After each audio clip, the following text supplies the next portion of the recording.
और सीधे रुक कर लेते हैं मधुपुर का। हमारे साथ सहयोगी विपिन उपाध्याय जुड़ रहे हैं।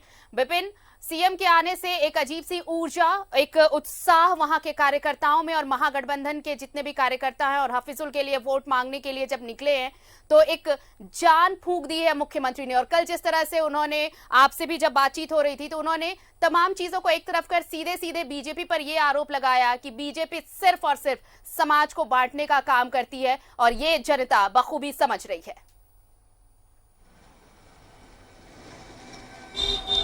ये देखिए, जिस तरह से मुख्यमंत्री हेमंत सोरेन ने कल जिन बातों का उल्लेख अपनी सभाओं से किया था या फिर जब हमसे मुख्यमंत्री की बात हो रही थी उस दौरान की बात अगर करें तो जो सबसे बड़ा टैग लाइन सीएम ने छोड़ा है अपने इस 2 चुनावी सभाओं के बाद कि बीजेपी बोरो प्लेयर के भरोसे चुनाव यहाँ पर लड़ रही है। उनका कहना था कि जो उम्मीदवार इस वक्त बीजेपी के सिंबल पर यहाँ चुनाव लड़ रहा है वो बीते 2019 के जनरल जब असेंबली इलेक्शन हो रहे थे उस वक्त वो आसू का उम्मीदवार था।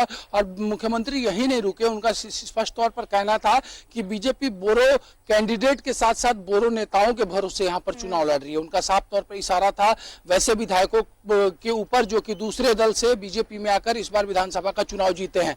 आज भी मुख्यमंत्री की चुनावी सभा शाम 4 बजे देवीपुर प्रखंड में होनी है। इसके अलावा अगर बात करें तो पूरी तरह से मधुपुर में जितना जो भी हाई प्रोफाइल चेहरे झारखंड के पॉलिटिक्स के हैं वो कैंप कर रहे हैं। पूर्व मुख्यमंत्री रघुवर दास यहाँ आ चुके हैं, बाबूलाल मरांडी लगातार चुनावी सभाओं को संबोधित कर रहे हैं, कांग्रेस के कोटे के तमाम मंत्री यहां पर कैंप कर रहे हैं। मुख्यमंत्री लगातार 14 तारीख तक यहां पर उनको खुद से रहना है। तो पूरी तरह से एक बाई इलेक्शन के लिए कहीं से कोई चूक, चाहे वो एनडीए की बात करे या फिर यूपीए की बात करे, कोई चूक नहीं होने देना चाहता है। इस एक सीट को प्रतिष्ठा का सवाल दोनों खेमों ने बना रखा है। और जिस तरह से खुद से मुख्यमंत्री हेमंत सोरेन लगातार तमाम चीजों को की मॉनिटरिंग कर रहे हैं और चुनावी सभाओं के बाद लगभग 4 से 5 जगह पर वो जो उनका, चाहे वो रोड शो हो, किसी चाय की दुकान में चाय पीने के बहाने मतदाताओं से बात करने की बात हो या फिर किसी चौक चौराहों पर उपस्थित लोगों से मिलकर उनको जेएमएम के उम्मीदवार के पक्ष में वोट करने के लिए आग्रह करने की बात करें,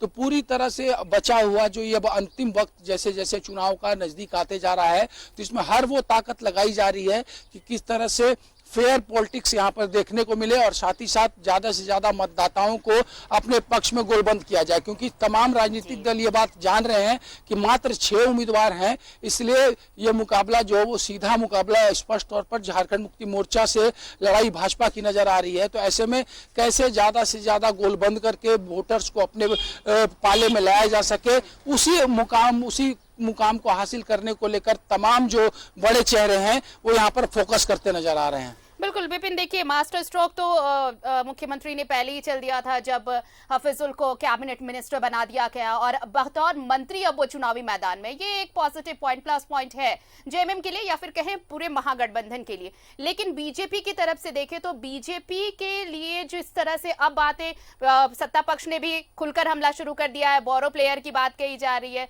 इसके साथ ही ये भी है कि क्या बीजेपी पिछले 2 बाई इलेक्शन जो हाल में हुए हैं उसके रिजल्ट भी उसका मोराल डाउन तो नहीं कर रहे। इन तमाम चीजों से निपटते हुए बीजेपी को ये इलेक्शन लड़ना है और चुनौती ज्यादा बड़ी एनडीए के लिए।